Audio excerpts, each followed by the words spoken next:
Welcome to the Week 12 Waiver Wire Show. Yeah, Gus Edwards is going to be pretty popular today, but who else could you be turning to?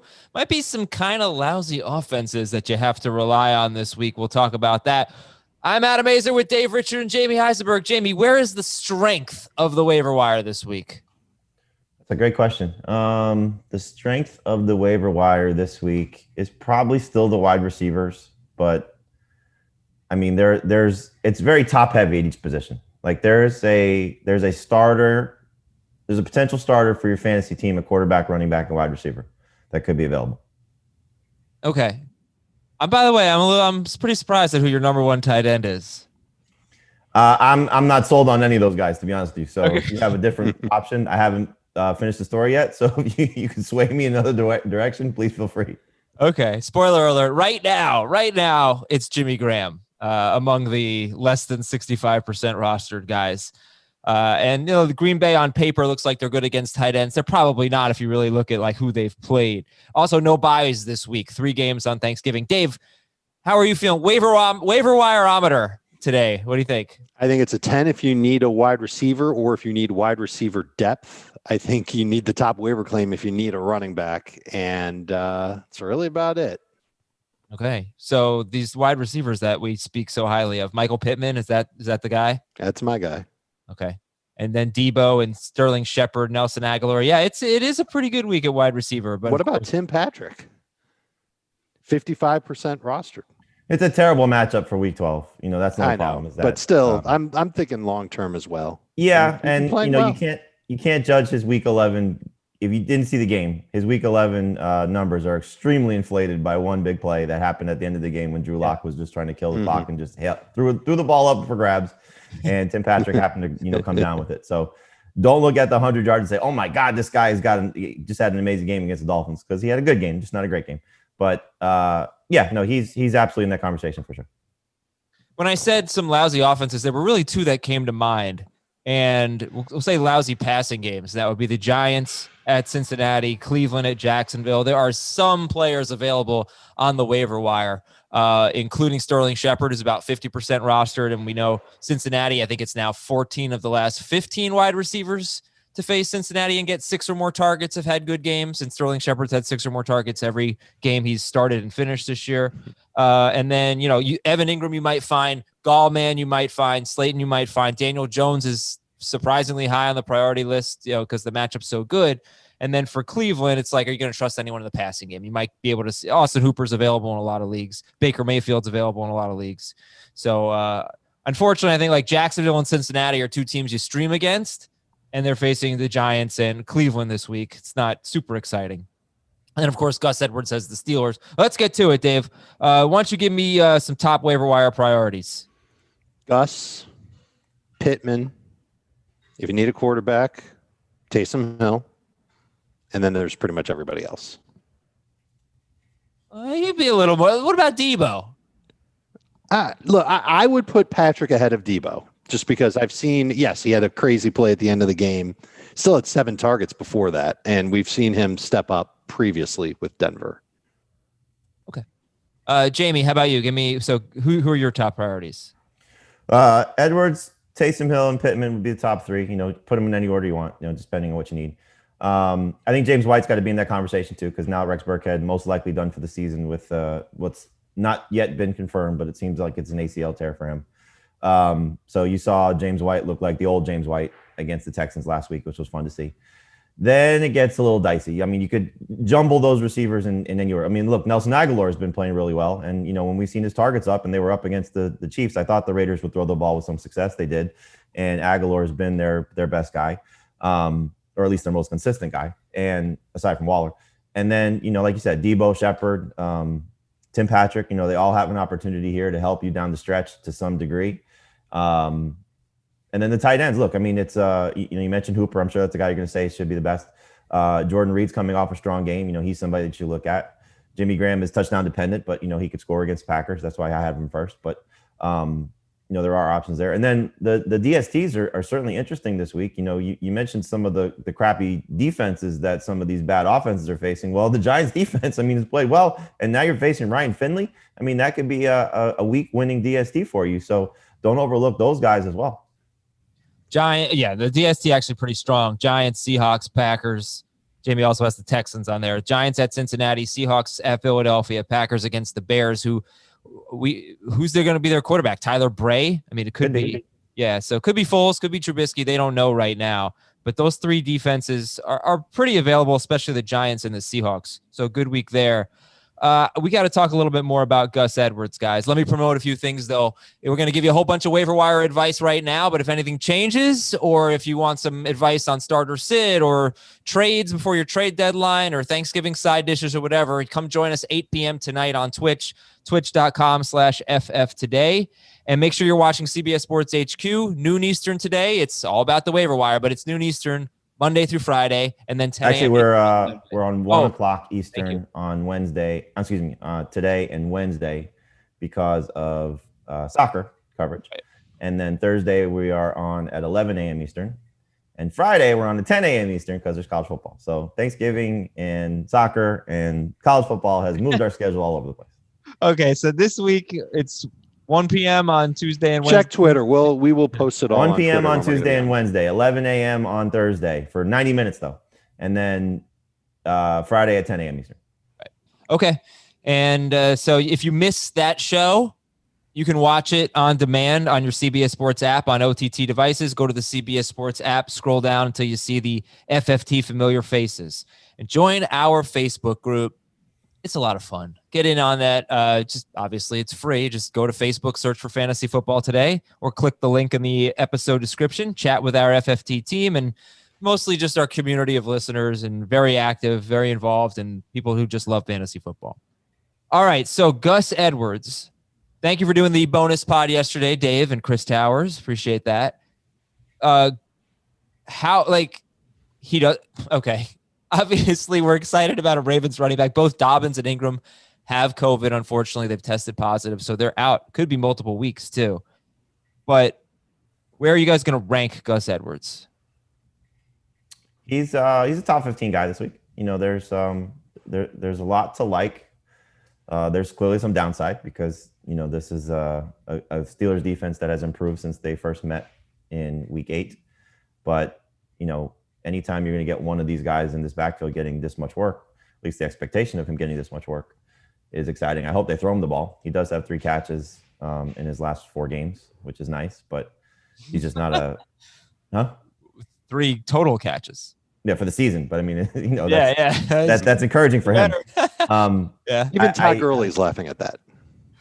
I would imagine, you know, they're going to, you know, use him more in that regard, or it could be Justice Hill. You know, that's the fun of this, is that we'll get all excited about Gus Edwards and then the Ravens will throw Justice Hill out there for 50% of the snaps. But they ran for 200 yards against the Steelers in that first meeting, and clearly he was a big part of that without Mark Ingram there. So now Dobbins is gone, and, you know, hopefully they just lean on him as much as they can. He's been successful every time they've given him an extended workload. So it's just a matter of, you know, do the Steelers just say, okay, we're going to dare Lamar Jackson to throw because he's been bad in that regard. And so they just stack the box and say, you're not going to run on us. We're not going to let you. And the Ravens just, you know, run into a wall many, many times.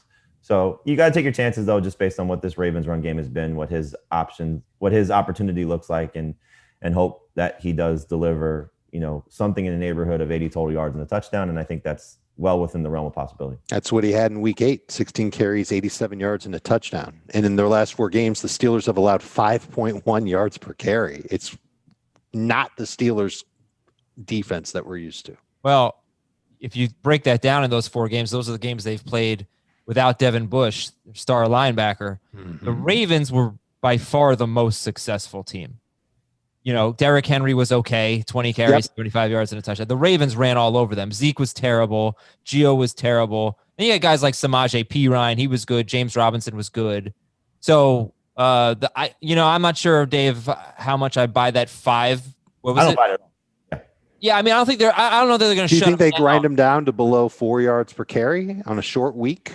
Well, not necessarily. I just don't think they stink. That's I guess my point. But right, I think the Ravens game was the second game without Devin Bush, and, you know, they've since added Williamson. You know, so that's a, you know, piece to change things, which, you know, you've seen better run defense the last 3 weeks. So again, Edwards has a great opportunity here. You have to buy into it. You have to buy into what his not just the games with Ingram out. You go back to last year when he got an extended workload, when Ingram missed time at the end of the season, or when they just gave him better opportunities when sharing the ball with Ingram. But this is not the Steelers defense that they faced that first time around is better than the Steelers defense that they're facing now against the run.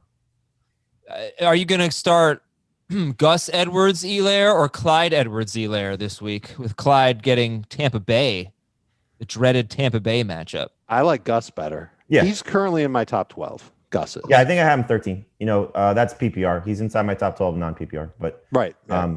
He's it's a great opportunity. Again, you don't find guys that have this type of potential. And like you said, Adam, it could be multiple weeks. So there's a chance for him to really help you. As long as Dobbins and Ingram are out.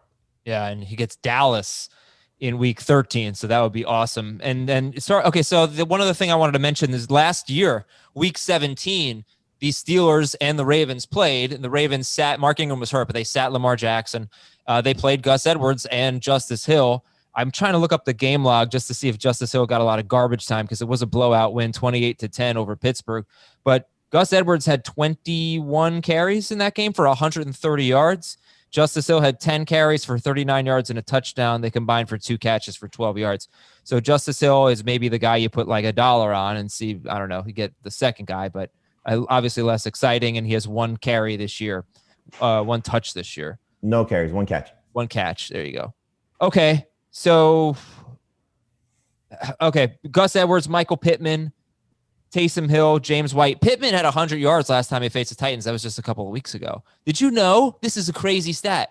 The Titans, that's who Pittman's playing this week, they give up the fewest yards per catch to wide receivers. Isn't that weird? Yeah. Sure. Doesn't that just blow your mind? No. Bad secondary, so surprising, yes. Yeah, they give up a ton of targets to wide receivers, second most, but yards per catch, the fewest. Okay, we'll get to more names. We got a lot of them. How much fab are we spending this week? Is it just like... Do you need Gus? Right. Yeah. Empty the wallet. You should probably prepare to spend all if you are around 50% remaining on your fab. And if, let's just say you're in a situation where you haven't spent $1 all year, or maybe you've only spent like a few, you've got 90+% left. I would take a look at the fab budgets of the other members of your league, see how many of them are low, and bid at least enough to outbid those guys to get Gus Edwards. I'm thinking he's going to go anywhere between 40 and 60%, with a couple of leagues where somebody plunks down like 79, 85, 92 just to get Gus Edwards. Who's the long-term play? Is it Michael Pittman, the guy that you think might help you rest of season, or is it Debo or Shepard? Who's the long-term play? Any of those receivers. But again, the best example we can give you of a COVID-19 related scenario is Myles Garrett, who missed last week and has now already been ruled out for this week. So it could be a 2-week absence. Again, it's so tricky with this that they could be back next week and have no concerns. Hopefully that's the case, for their health, and obviously for the Ravens and the J.K. Dobbins and potentially Mark Ingram fantasy managers. But Gus Edwards could be a league winner for you going into the fantasy playoffs until those guys are back. But yeah, Pittman looks like he's the number 1 guy for the Colts. Targets don't necessarily say that, especially what we saw last week where T.Y. Hilton still led them in targets. But, the upside is there for him. Like Dave mentioned, Tim Patrick's been great. Debo Samuel hopefully will be great. Sterling Shepard, like you said, Adam, continues to get targets from Daniel Jones, who's playing much better of late. So yeah, the wide receivers seemingly look like the better options for you to help you in the fantasy playoffs. Yeah, and let's say you had like 30% of your budget. Let's say you had $30 left out of 100. How much are you putting on Michael Pittman? I think Dave said it best. At this point, you got to look at what the rest of your league has, so and what you need, So if your receiving core has been depleted, look, now we have not just the injuries that we've been dealing with. We don't know what Julio Jones' status is. We don't know what Juju Smith-Schuster's status is. Those are 2 guys that have been started across the board. You have other wide receivers that are banged up. You still have 2 teams on a bye next week, and 2 prominent ones in the Panthers and the Buccaneers in week 13. So if you need receiver help, you might have to spend all of that as well, on a guy like Pittman, who looks like he could be legitimate, or one of the other guys. It's a sliding scale. I don't necessarily want to break the bank for them, but yeah, look, you've got, okay, if you have to win right now, it's one thing, but if you think you're going into the playoffs, I'm not, probably shouldn't spend all your money, right? I mean, obviously, you got to save something going forward. Like Dave said it best. You need to look at the rest. Don't just blindly put in bids at this point. You should look at the rest of your league and see what you're competing against. If you have 30 and somebody else has 50 and somebody else has 20, and the rest are 10 or less, then you have to be a little bit creative with how you're putting your bids in. But if you're the leader in bid points, fab points, then you can be a little bit different in how you spend your money the rest I know. I'm just saying that is Pittman the guy that, if you've got to try to get through the next 4 or 5 weeks here, including the fantasy postseason, is Pittman someone that you're going to spend almost all of your fab on? Is he the next T. Higgins? Is he the next Chase Claypool? I'm nervous to say that he's that. Like I'm tossing around percentages in my head, and I almost wonder if I think 25% is too much on Pittman. I was gonna say 10 to 15 in a vacuum. I think that's probably in the neighborhood, like maybe 16%. Dave, of the original budget, you're saying? I'm thinking just in a vacuum, just to put a number out there, which isn't what we should do here, but you can double check what everybody else has left. There's going to be too many fantasy managers that have 16% or more left. I think that you're going to have a competitive bid for Pittman at 16 to 18% of your original budget. You're saying of the original budget. I can't tell you like 18% of your current budget. I don't know what everybody's current budget. Well, is. We get this a lot. You should do current. You should do original. I think it's more helpful to do original budget just to give you sort of a concept of what this player would go for in a normal week. Like in a normal week, Michael Pittman he's probably like a $16 player. Right? I don't know if people are going to go. I don't know. Maybe. You never know. It takes one person. I just think of it as I've got a $100 budget to begin the season. This is how much I would put in for him. And then in my brain, I say that, and then I spit out 18%. So I'd be willing to go as high as $18 if I started with a $100 budget. Okay, I gotta talk to you about the awesome watch that I have from Movement Watches. But first, I want to ask you about this. It's kind of a trivia question here. Actually, why don't we come back to the trivia question? Remind me after I tell you about Movement Watches. All right, look at this watch, people. This watch, look, it's like it looks like pretty fancy, right? Pretty nice, pretty sleek, really inexpensive. You go to Movement Watches. They basically were like the way I felt about watches. Yeah, watches are really nice. I'd love to have a nice watch. They're way too expensive. You go to a department store, it's like, oh, $500 for that? There's no way. I don't need that. Movement Watches, go on movement.com right now. It's MVMT. MVMT.com/FFT. They got their biggest sale of the year. Fast and free shipping and free returns. Check out all of the Movement watches and other accessories, by the way. MVMT. Like I'm looking at the watches right now. I mean, that's like $150, $130, $80 for some watches. And they're all really nice. Because it's so inexpensive, I actually have 2 Movement watches. So this is a great holiday gift. Okay. It's not, I'm terrible at giving holiday gifts, but this would be really just perfect. They make clean, modern watches, blue light glasses, and accessories. You're getting great quality and style that does not have to break the bank. And the Black Friday sale is live right now. So you can get ahead of your holiday shopping with their biggest sale of all time. And you feel like you're wearing like a very expensive $400, $500 watch. Okay, not a Rolex, not like a $20,000 watch, but you feel like you're wearing something really nice and something that you can wear to basically any occasion too. And they're not showy, they're not gaudy or anything. They're just really cool watches. So I highly recommend it. Take advantage of this great sale they have now. Their biggest sale of the year, their biggest sale ever. And again, fast and free shipping and free returns. MVMT.com/FFT. Those are 2 M's as in Mary. MVMT.com/FFT. All right, here we go. Trivia question. It's tough. So last night, Robert Woods and Cooper Kupp became the 4th teammate duo in the last 70 years to have 11-plus catches and 130-plus receiving yards in the same game. The other duos, I will give you the teams and the years, and you try to tell me the 2 wide receivers who did it, okay? So 11-plus catches, 130-plus receiving yards in the same game. We've got the 1985 Dallas Cowboys. And I've never heard of either of these guys. So you want to guess or you just no? Do you want me to guess their names? Yeah. Who were the wide receivers on the 1985 Cowboys that did this? You can pass if it's Okay, no I'll idea. pass. Okay, that would be Tony Hill and Doug Cosby. All right, how about the 1990 Washington Redskins? 1990 Washington. Art Monk Yep. and Gary Clark. Nope. It's before. Art Monk and Give you 5. Yeah, I'm Ricky empty. Sanders. Ricky Sanders. Ricky Sanders. All right, here we go. Let's get a little more current. The last duo before Kupp and Woods to have 11 plus catches and 130 plus receiving yards in the same game. The 2010 Houston Texans. 2010 Houston Texans. Who were the wide receivers? Andre Johnson. you know, That was the easy one.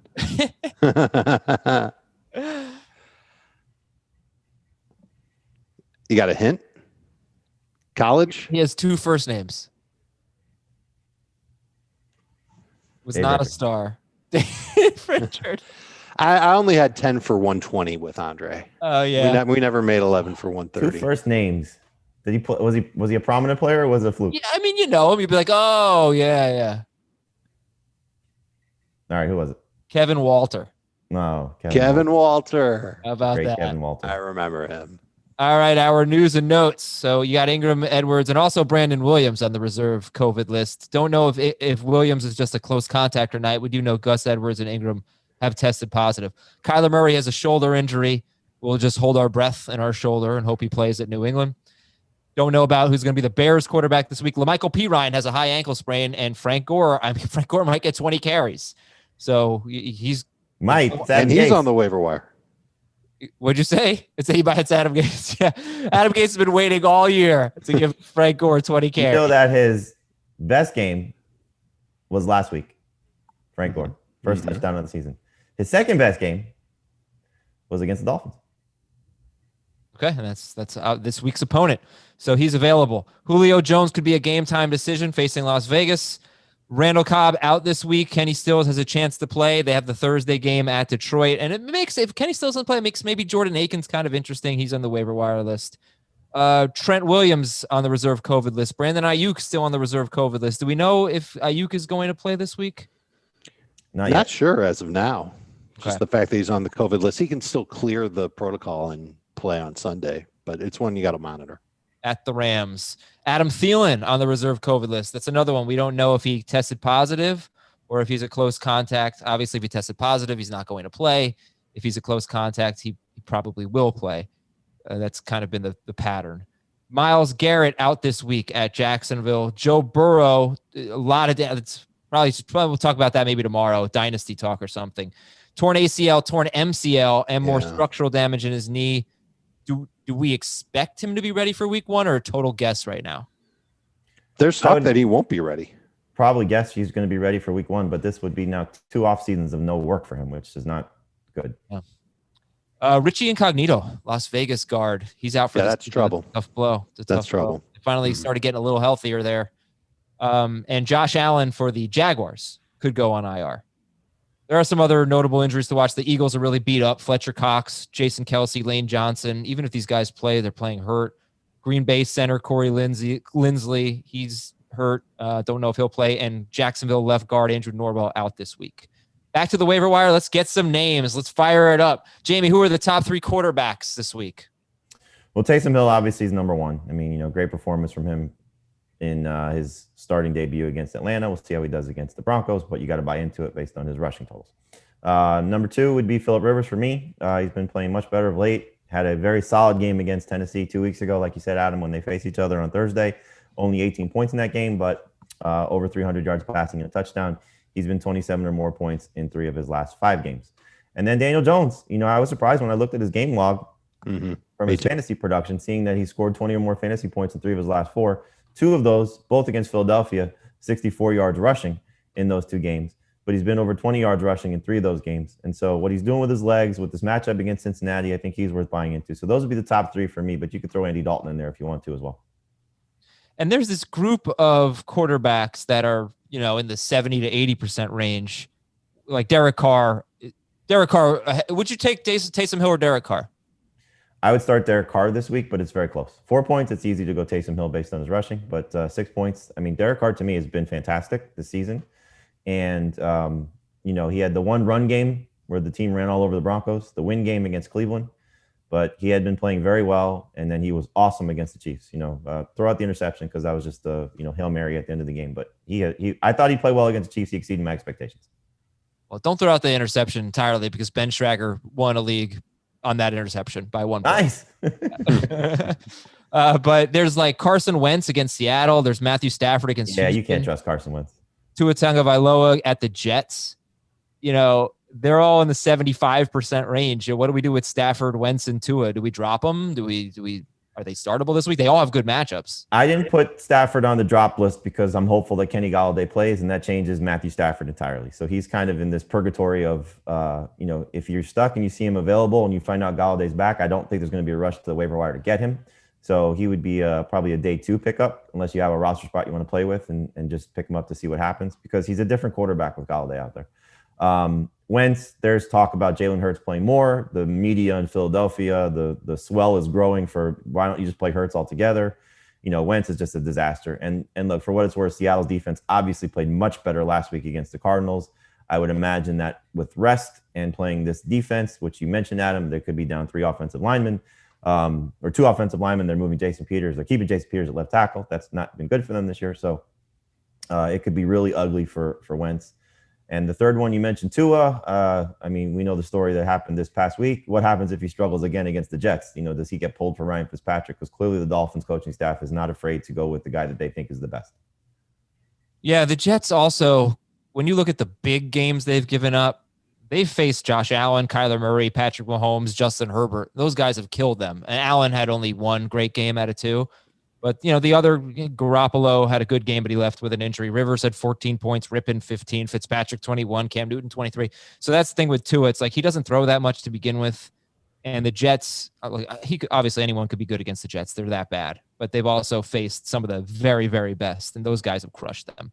All right, so Taysom Hill, Phillip Rivers, Daniel Jones, in terms of less than 65% owned, that would be the top 3. Dave, top running backs, Gus Edwards and...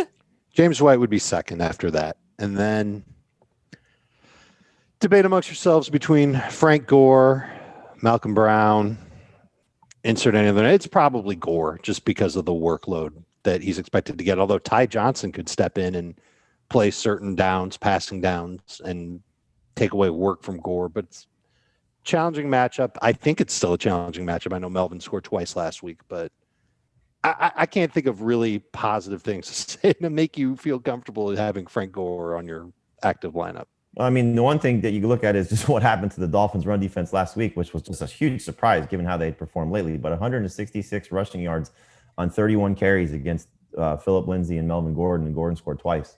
So, if there was a time to buy into Frank Gore, it's his offensive line finally looking a little bit better the last couple of games, certainly last week, and, volume. So it's not a scenario of, oh my God, I want to start Frank Gore, but you might be stuck. And so that could be something that at least you look at and say he can help you as a flex. Well, one thing to keep an eye on, just confirming, Christian Wilkins did not play, right? I don't believe he's back since being placed on the reserve COVID list. Yeah. So Christian Wilkins has missed the last 2 games. So he's big defensive tackle, 2 Chargers and Broncos. And if he comes back, that makes it harder for Frank Gore, but obviously a lot of work coming. Carlos Hyde, I got to mention him because we don't know for a fact that Chris Carson's playing, do we? No, it seems like that's the case. That's what Pete Carroll said prior to week 11, that Carson would be back in week 12, and they have an extra day even so because they play on Monday. So, going from Thursday to Monday, the schedule makers were kind to the Seahawks in this regard. So it seems as if Carson's going to play, but look, there's always the fear of a setback. And the way that I have it written in the story is you have Hyde, you have Devontae Booker, and you have Boston Scott, Tony Pollard, and Benny Snell. All of them are rostered in 50% of leagues or fewer. If there is an injury to the starters in front of them, we've seen it with Hyde now twice. He's been fantastic. Booker's played really well in tandem with Jacobs. And, you mentioned even with the Richie Incognito injury, this is still a team that can have some success moving the ball. Pollard and Snell and Scott. We saw at least 2 games against the Giants.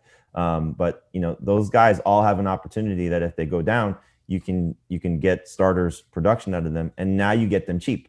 So if you have a roster spot to toy with here, this is the time to pick up those guys. Hyde is a little bit more of a priority in my opinion, because like you said, Adam, it's not a guarantee that Carson's playing, but like if you're deciding between, do I want to pick up Frank Gore or do I want to pick up Benny Snell? To me, that's a no-brainer if you're not needing Frank Gore. Don't just pick up somebody that you're never going to play. Pick up somebody that can maybe 3 weeks from now be a starter for you. And just to add to that, and I really hate to frame it this way, but there are so many COVID cases now that you just don't know who's going to miss time. So having backup handcuff running backs makes sense in that regard as well. And I mean, the Ravens are a perfect example of that. Quick question here. We can move on from running backs. If I guaranteed you that Chris Carson was not going to play this week, would you rather have Carlos Hyde or Gus Edwards? For 1 week, Carlos Hyde. Agreed. Okay. The Eagles have a great run defense too, by the way. If Fletcher Cox doesn't play, if he doesn't play, then that would change, but neither of them would have good matchups, I guess is what I'm saying. Wide receiver. Just lost high school Dave.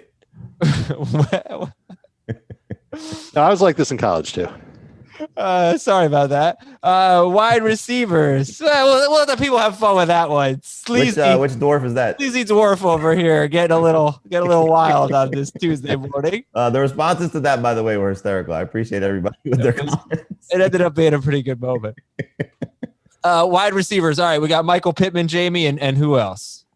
Again, a lot of the guys that we mentioned. Deebo Samuel is a guy that I'm excited about, especially not knowing when Brandon Ayuk's going to come back. Nelson Aguilar, Sterling Shepard, Tim Patrick. I think all those guys, you can mix them up whatever order. You want to put Patrick second, I'm fine with that. You want to put Aguilar second, Shepard second.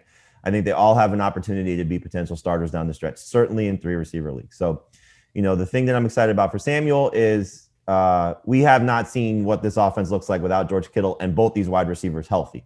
So it could be Jordan Reed still filling that tight end role, but I think they're going to be chasing points most weeks, and Samuel and Brandon Ayuk have a chance to be successful. Aguilar, like I said, has been really good. Shepard, you said it, with targets, and then Tim Patrick has been a very solid fantasy option for the majority of the season since Cortland Sutton has gone down. So all these guys can be potential starters for you, and I do think that after you get past Gus Edwards and probably James White, then these guys should be your priority for sure, depending on what you need for your fantasy team. Let me rewind 1 second here, because I want to ask you about James White and if this matters. To the Eagles' run defense or to this? To James White.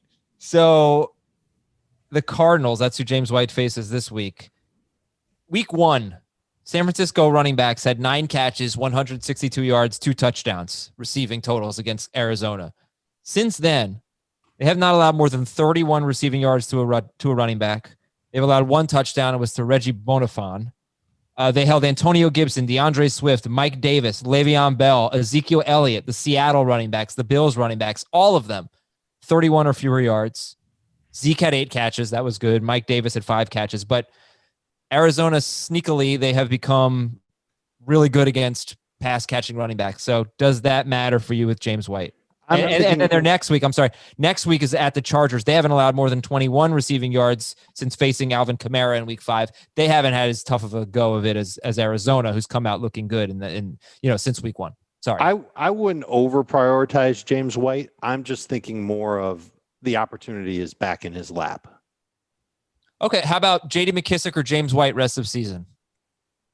McKissick. It's still McKissick, but Dave said it. This isn't a pickup James White for just week 12. This is pickup James White for what he could be rest of season, because there's a clear absence, they're now down to Damian Harris and Sony Michel along with James White. Burkhead was always the problem for James White. He's gone, so at least the expectation is he's gone.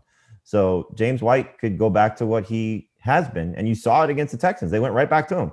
It was a match season high in carries, which was 5. But more importantly, most targets, most catches, most receiving yards since week 5. And that's when Rex Burkhead really took over that role. So there's a lot to like about what James White could become. And you always have a wild card with these running backs when there's a rushing quarterback. So some of it works out in his favor. We talk about this all the time. that they open up rushing lanes, but they also open up passing lanes too when the quarterbacks decide to throw it to the running back. No, but we know it's bad for pass catching running back. But Cam's a little bit different though, because Cam threw a ton last week. Cam is more, a lot of his runs are design runs. And so it's not like he's escaping the pocket to the level that he used to. So he's been throwing to his running backs. It's not like Lamar or Kyler. Those guys, when the play breaks down, they run. Cam, he still runs in those scenarios, but a lot of his runs are design runs. Okay. And back to the wide receivers. I'm sorry. So Debo Samuel, first of all, are you going to trust him this week against a team that gives up the fewest fantasy points to wide receivers, the Rams? He did have a good game against them last time. Only caught all 6 of his targets, 66 yards and a touchdown. But is he more of a week 13 and beyond, or do we trust Debo this week?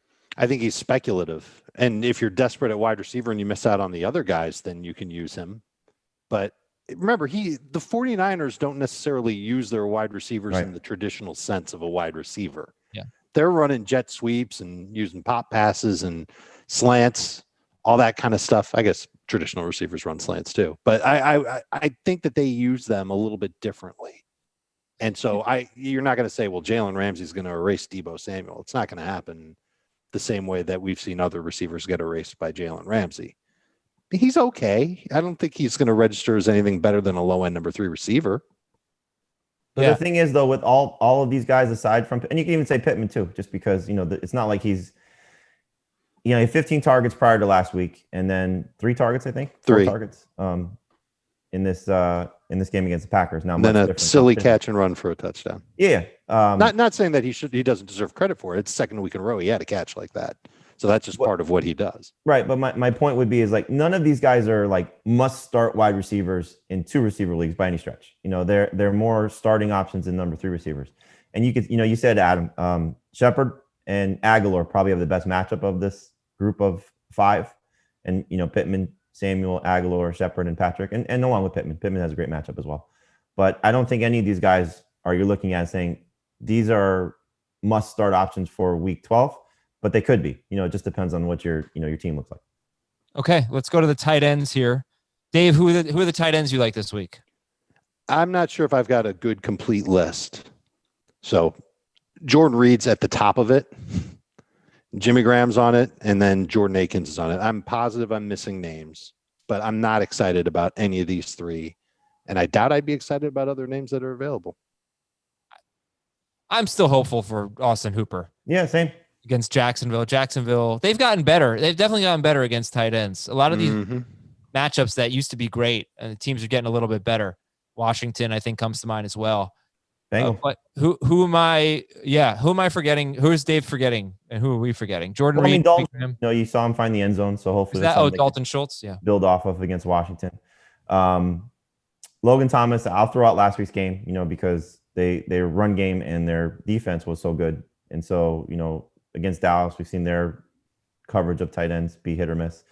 I'm curious about Will Dissly, now that Greg Olsen is out and you get, some concentrated targets to the tight end because they've used Olsen, Dissly, and Jacob Hollister. So it could be Dissly and Hollister splitting time. But Dissly's been ahead of Hollister in terms of playing time this year. Dissly's been ahead of Hollister in terms of playing time this year. So if Chase, that's the one. You've seen, for sure, it's absolutely Dissly, but it's just a matter of does Hollister become a problem for Dissly like Dissly's been a problem for Olsen?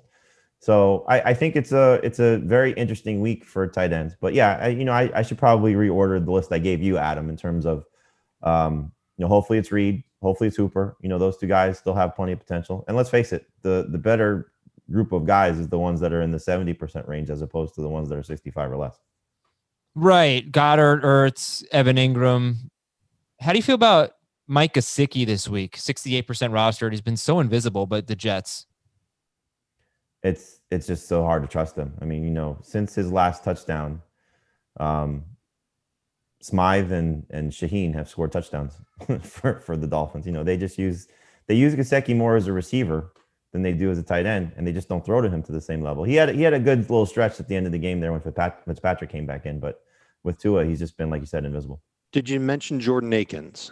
Yep. Yeah. He had 6 targets, 5 catches for 83 yards. I wonder if his target share increases with Cobb and Stills. out for Yeah, Adam mentioned that. I think you're right. There's an opportunity here. It's just a matter of will it be Aikens? Will it be Fells? They didn't have the same level of production from the other two guys. And let's not forget, they like Kiki QT as well. He scored a touchdown last week too. Yeah, and who's actually been kind of bad against tight ends is the Bears. So Robert Tonyan, 58% rostered. He's fairly interesting. He's had 4 or 5 targets each of the last 2 games. Caught a touchdown last week. Ugh, hate you, tight end. Dalton Schultz is getting a lot of targets. So now that's what? I think he should be at the top of the list. 8, 7, and 6 targets in his last 3 games. Mm-hmm. Okay. Unfortunately for Jordan Reed, who had 62 yards, I'll get there eventually. 62 yards last time he played at New Orleans. The Rams, they got crushed by George Kittle. They gave up 2 touchdowns to Tyler Kroft. Other than that, they've been really good against tight ends. That defense is rounding into form. They are damn good. Getting healthy too. Best defense in the NFL? I'll still take Pittsburgh, but they're up there. Mm-hmm. Yeah. They don't rush the passer very well. That's the problem. Like they're good. They're not great. Yeah. It's been even their Super Bowl year. When they got Dante Fowler that year, the edge rushers for them, they're so dependent on guys getting up the middle. And Brockers and Floyd have been very good. They're just not the type of edge rusher like the Steelers have. I mean, the Steelers when they're getting after the quarterback, it's just a different level. Okay, Jamie, who are the the DSTs? We mentioned a few of those, but I'll go back to it. The Giants get the Bengals with Ryan Finley. The Seahawks get just a completely disoriented Eagles offense after what they've looked like last week against Arizona. So I think you can buy into Seattle. The Packers get the Bears. Who knows what their quarterback situation is going to be? And the Bears give up a lot of sacks. And then the Texans against Detroit. I mean, the fact that Detroit just couldn't do anything against Carolina. I know it's scary to say buy into the Texans, but they may be in a really good spot this week, just given some of the matchups from the better DST. And kickers. Mason Crosby, home game against Chicago. Tyler Bass has been very underrated, very good kicker this season, taking on the Chargers. Joey Slye gets Minnesota indoors, and he's been good on top of the fact that Minnesota allows the most fantasy points to opposing kickers. And then Fairbairn against Detroit, he's just been very solid of late. Los Angeles Rams and Tampa Bay. Fun game last night, 27-24. Tom Brady's done. They say every year. He's probably not done, but he didn't play very well. He might be done. I feel like it's just been so many moving parts in and out of the lineup. You throw Antonio Brown in there. Just stop throwing deep. Like, you don't have to prove anything to anyone. Stop trying to throw deep. You stink at it, man. He had one nice throw down the field to Antonio Brown, who just missed it off his fingertips.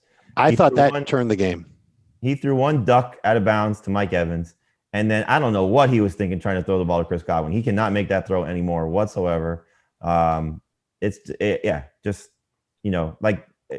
I know your theory on why Brady would play well this week was that they go back to the game plan that they had last year and kind of dink and dunk their way around the field. And at times it worked.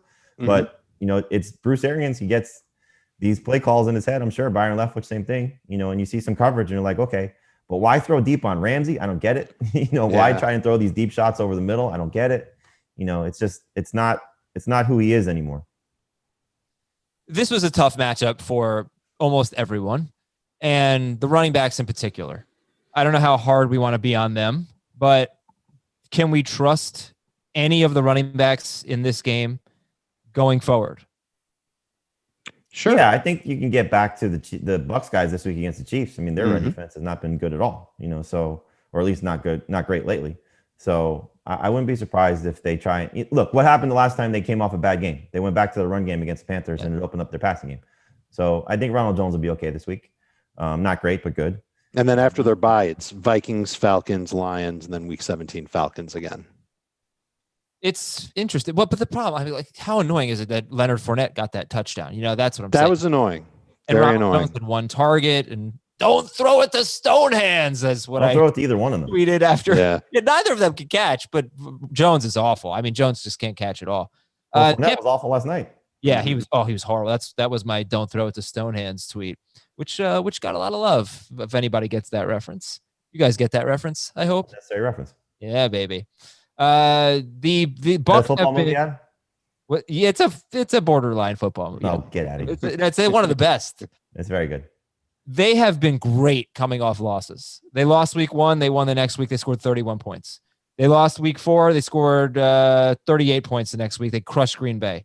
They lost in week 9.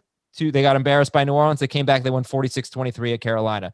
I think Green Bay is their only quality win this year, right? I have to face the Chiefs. They beat the Giants. They beat the Chargers. Yeah, and at Las Vegas, 45-20. Okay, so 2 quality wins. Yeah. Carolina at Carolina, 46-23. Yeah. You don't think Las Vegas is a quality win? I guess it is, just based on Vegas's record, how well they've played on offense. It was a convincing 25-point win too. But now they have to face the Chiefs. We'll see what they're made of next week. And we got that game on the Home Team Watch Party presented by Lowe's. So I'm pumped for that. You can watch it with us on Twitch. Talk about the game. We got some guest interviews, stuff like that. All right. How about the wide receivers? Did we learn anything about the wide receivers in this game? Don't bench Robert Woods and Cooper Kupp. Yeah, I could dig that. I mean, look, the Bucs are a little bit of a mess. Granted, that was a tough match. Evans, you're lucky you got the touchdown because he had a bad game otherwise. With Jalen, a hell of a play facing him for a good portion of that, and Ramsey wasn't on him on the touchdown catch. Nope. I'll still start Godwin and Antonio Brown. Godwin as a low end number 2, Brown as a low end number 3. I'm sorry, as a high end number 3. In this matchup against the Chiefs because they're probably going to be chasing points. And I'll go back to Brady this week. This was just a tough matchup. Like you said, the Rams defense is playing great. The Chiefs defense not in the same category right now. So I think Brady will bounce back and be a low-end starting option. Yeah, last thing here, one thing to keep in mind is Ali Marpet didn't play. It's their best offensive lineman for the Bucs. And Donovan Smith, their left tackle, got hurt on the first play of the game. And he did play, but he wasn't Shipley got hurt too. Who did? Shipley. Yep. Shipley got hurt in the second half. So I think Goff's protection was very good. It was excellent. Yeah. Missing Andrew Whitworth, I thought that was going to be a problem. Nope. Joe Noteboom at left tackle was great. And they didn't even really try to run the ball very much in this game. And when they threw to Kupp and Woods too, the Bucs were missing tackles, or Kupp and Woods were breaking the tackles. Like, this was not a great game for the Bucs defense at all. And there could be a correlation here. Certainly the correlation that if there's a matchup where it's going to be hard for the running backs to have a good game, of course you should expect bigger things from Woods and Kupp. But I think one of the other reasons why we were nervous about Woods and Kupp was because Josh Reynolds was getting so much work. And here came a game where Reynolds really didn't get that much. He had 6 targets. And Van Jefferson stole a touchdown from him. Yeah, he stole a touchdown from everybody. I think you look at Sean, that was one of Sean McVay's best games.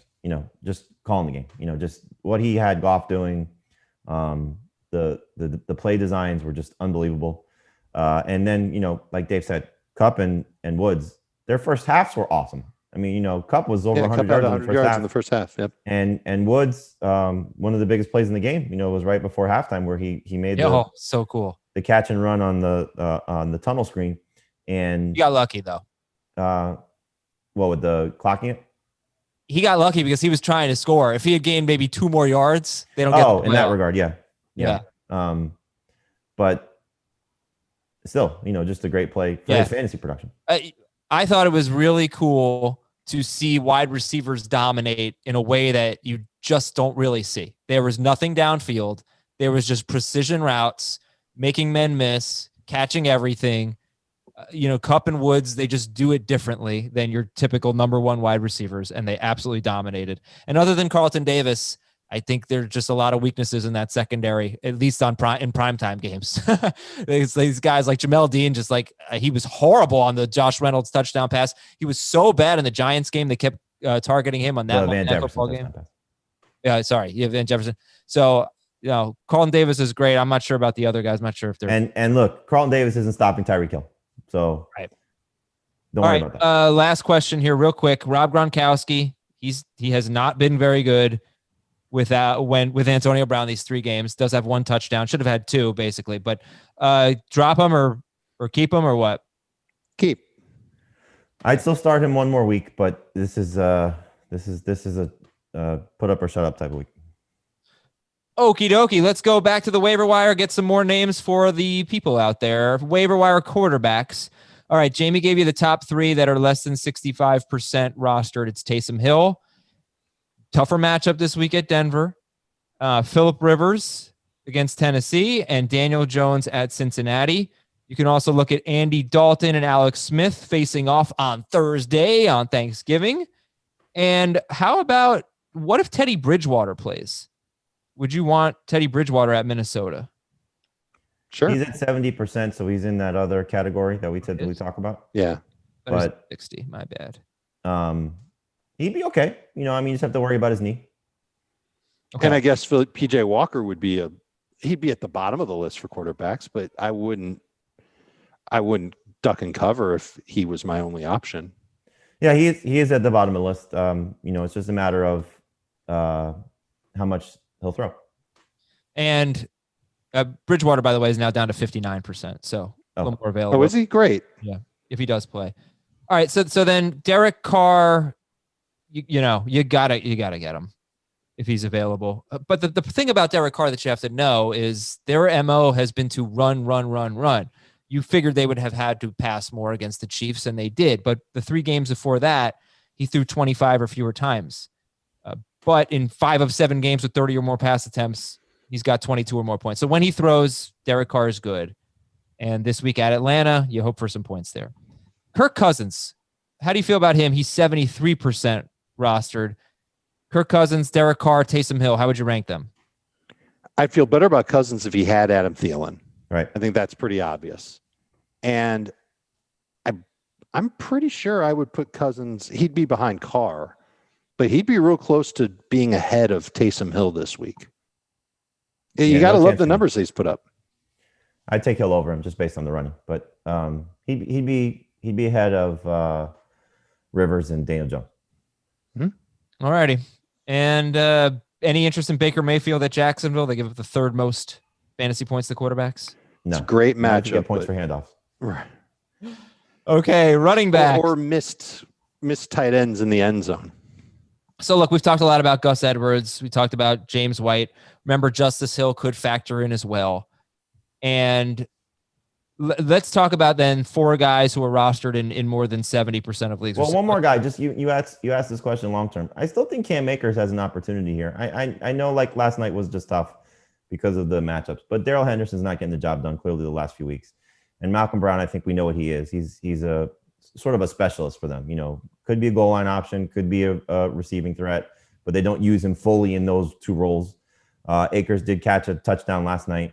And, Jordan Rodriguez of The Athletic, I keep going back to what she said earlier this season. Well, she doubled down on it recently and said that don't be surprised if Akers takes Henderson's touches soon.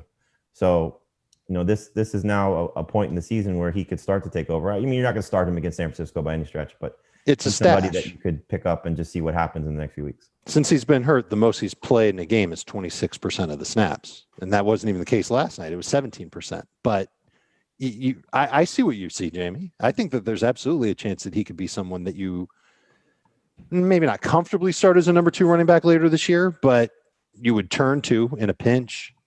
Like if he has not the production, but it's just, this is what stinks about the J.K. Dobbins thing. Like what we just saw from Dobbins against the Titans was like, oh my God, this is the guy we've been waiting to see. With everybody healthy, he looked awesome. And then I could see the same thing happening with Akers, where they just give him the work and he has a blow-up game. And then you're like, okay, this is the guy I want to start, but you may have missed out on it because you didn't pick him up when he wasn't coming off a strong performance. 10, and 6 touches in his past 3 games. Mm-hmm. Henderson got hurt in one of them, but he did. Let's hope it trends in the right direction. Let's just hope someone emerges there, and it'd be great if it were Akers. Okay, just check to see if these guys are available, and that would be Zach Moss, Wayne Gallman, Jerick McKinnon, and J.D. McKissick. How many of them are must starts this week? Moss, Gallman, McKinnon, McKissick. Gallman's the closest, but have you seen what the Chargers have allowed to running backs in the last 5 games? Yeah. We keep talking about Detroit. They're just the touchdowns. Frank Gore scored on him. 8 touchdowns to running backs their last 5 games. Yeah. Phillip Lindsay, Devontae Booker, Savon Ahmed, both Jets running backs. They have a terrible run defense, and hopefully Moss gets enough work to make it count. The Bengals have a terrible run defense. They have 5.24 yards per carry. Wayne Gallman has scored in 4 straight games. Jerick McKinnon, we think Mostert's probably going to play. That's the expectation, but I still think McKinnon, if you have an opportunity to stash somebody, he could still be helpful down the stretch. Like, don't worry about Tevin Coleman coming back. Also, Mostert clearly is the threat, but McKinnon, we saw earlier this season, worked in tandem with Mostert and had some good production. And then McKissick, guys, you know what I'm going to say? Dallas, I'm pretty sure they give up the fewest receiving yards to running backs, and he was horrible against Dallas. He had 2 catches for 16 yards just a few weeks ago, about a month ago. They did, however, the Cowboys did just allow a season-high 45 receiving yards, and that was to Dalvin Cook. So is J.D. McKissick a must-start in PPR? Would you start McKissick or Gus Edwards in full PPR? Oh, Edwards by far. Don't listen. No, you just made a nice case against McKissick, and now you're going to say no, McKissick I need to make a little bit of a case against Gus Edwards because this number surprised me a little bit. Go ahead. He's had 11 games with 14 or more carries, and he's only scored double-digit non-PPR fantasy points. And that's a good game. Double-digit non-PPR fantasy points in 6 of them. So you don't need double digits in non-PPR. You get 8. You're not thrilled, but it's okay. But considering he probably won't catch more than 1 pass, that means it's basically 6 out of 11 games in full PPR where he's had 14 or more carries and double-digit fantasy points. And that's I'm still starting him over McKissick, though. Okay. Yeah, me too. All right. And then Sony Michel, you have on the list, Jamie? I hope he does not have a role because I love Damian Harris. Yeah, it's just a matter of, now he's going to be active. They took him off IR. They didn't make him active in the game. But without Burkhead there, he's going to be the backup to Harris. And so just in case something does happen to Harris, this could be an opportunity for Michel to still help you. So not a guy you have to pick up, but, could be one of those depth type of guys just to see what happens. Aha, I found the sleeper. Cordarrelle Patterson, if Montgomery's out again. Remember, Lord. The Packers, Jonathan Taylor had over 100 total yards, like 110 or something. So that's 100 total yards or a touchdown every week for a running back against Green Bay. Would it be Lamar Miller, though? I don't know. Yeah, what do you think about the one game Bears? Montgomery, the fact that Patterson had 12 carries in that game. I think, there's, you mentioned some of the crappy offenses facing some good matchups. There are 2. Patterson taking on this matchup against the Packers. You'd love it if it was David Montgomery because at least there's a semblance of he knows what he's doing as a running back. Right. Yeah. And the better one clearly is hopefully DeAndre Swift plays. Yeah. Because he takes on the Texans.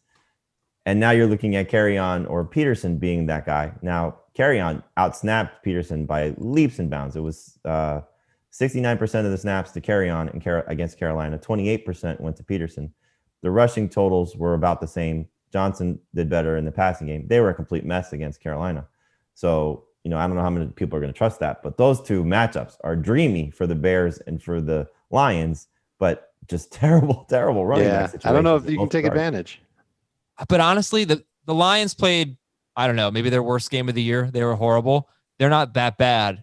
And the Texans are that bad. They give up the second most points to running backs. They've allowed 28 or more receiving yards to a running back in 6 straight games. Kerryon Johnson, I think, is a good sleeper. I think we'd all agree on that, right? At least call him a good sleeper.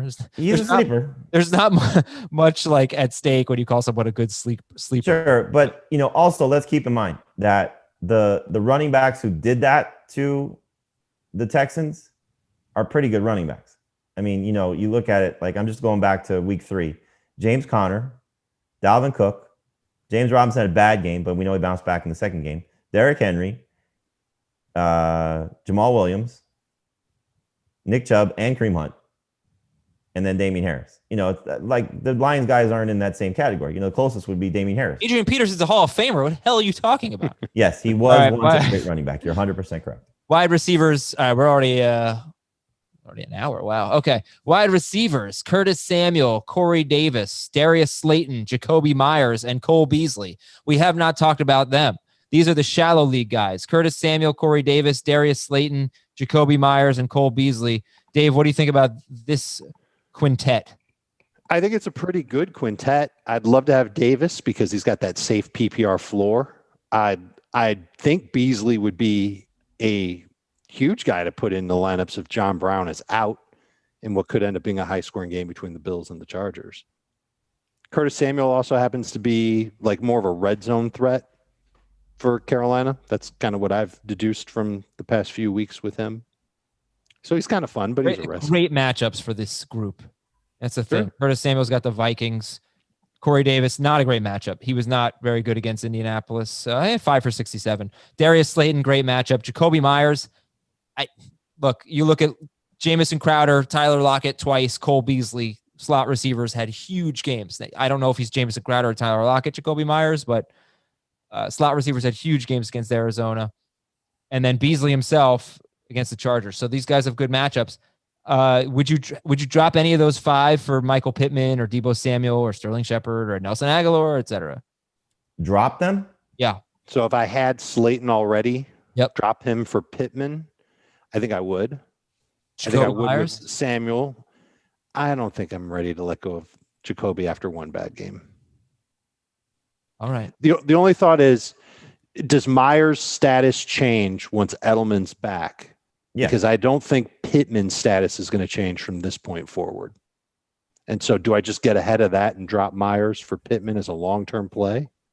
Or do I just start Myers this week in my PPR league ahead of Pittman? I think that's what it comes down to, how you feel about those matchups. Cool. All right. So Pittman, Samuel, Aguilar, Shepard, Tim Patrick. That was kind of our big 5 for waiver wire. Then we got Russell Gage, who had a solid game, and maybe no Julio Jones. The Jets guys, Perryman and Mims. Who do you prefer? Mims. Perryman. Reynolds against San Francisco. Demir Bird had a huge game. Jakeem Grant, Larry Fitzgerald. What about the Packers guys? What about MVS and Lazard? I don't want to trust them this week against the Bears, and I think we're going to start to see a problem for the two of them now that Lazard had to shake the rust off game. So they're good stash candidates, but you just got to wonder where MVS is with his psyche right now after the fumble. It's so stupid. I mean, sending him death threats, that's just idiotic over social media. So stop, please. But, now that Lazard is back to 100% healthy, and Rodgers has had a very big trust issue with MVS, you just wonder. I hope he goes back to him. Hope he tries to build up his confidence again. But with Lazard back there, you just don't know what's going to happen with him moving forward. Is it just that MVS slides back into that deep ball role and that they can't count on him? He had great catch to set up the kick for overtime, and then unfortunately sure did. And Matt LaFleur really supported him, said he's never had more confidence in him. He's playing really well. Marquez Valdez-Scantling, that is. Mm-hmm. All right, just give me like one name. Out of Gage, Perryman, Mims, Reynolds, Bird, Grant, Fitzgerald, who would you go with this week if you needed someone? Or long term? This week, I'd go Gage if Julio's out. That's the answer. Okay. All right. That's right ends. By the way, any Eagles wide receivers having the best matchup against the Seahawks? No. Okay. The offensive line is sabotaging Philadelphia's season. The pass rush for the Seahawks is getting better. I'm not feeling good about any of those guys. And as far as tight end goes, Evan Ingram, Dallas Goedert, Zach Ertz, they're all available in a little bit more than 20 to 30% of leagues, let's say. So who's the best? Let's say Zach Ertz plays this week. Who's the best Eagles tight end going forward? I would probably say Goddard this week just because of the shake the rust off game, but Ertz. Okay, Ertz. Okay. Funny. Dave said Richard Rodgers in case nobody. I didn't mean it. Very funny. We like Jordan Reed and Jimmy Graham. Well, I don't know if I'd say we like them, but Jordan Reed and Jimmy Graham are people. Dalton Schultz. Dave seems to come around on Dalton Schultz. For sure.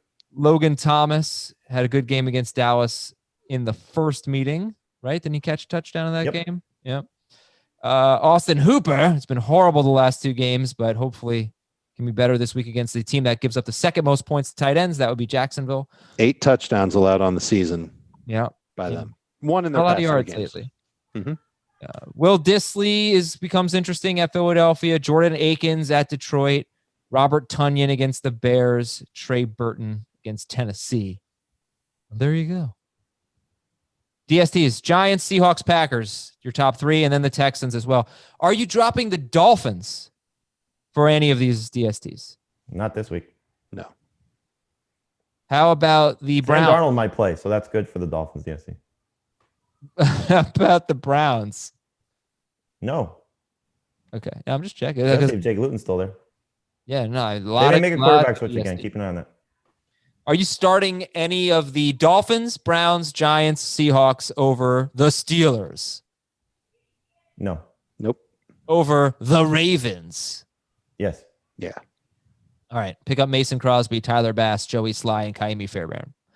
And that is it for the waiver wire. We'll talk to you tonight on Twitch. For Dave and Jamie and Ben, I'm Adam. Thanks for listening. See ya. What's the Eagles defensive guy's name? Fletcher. Bye. Fletcher lives. Bye. Want more of the Fantasy Football Today podcast and nonstop year-round fantasy advice? It's simple. Hit the subscribe button and hang with us all throughout the year.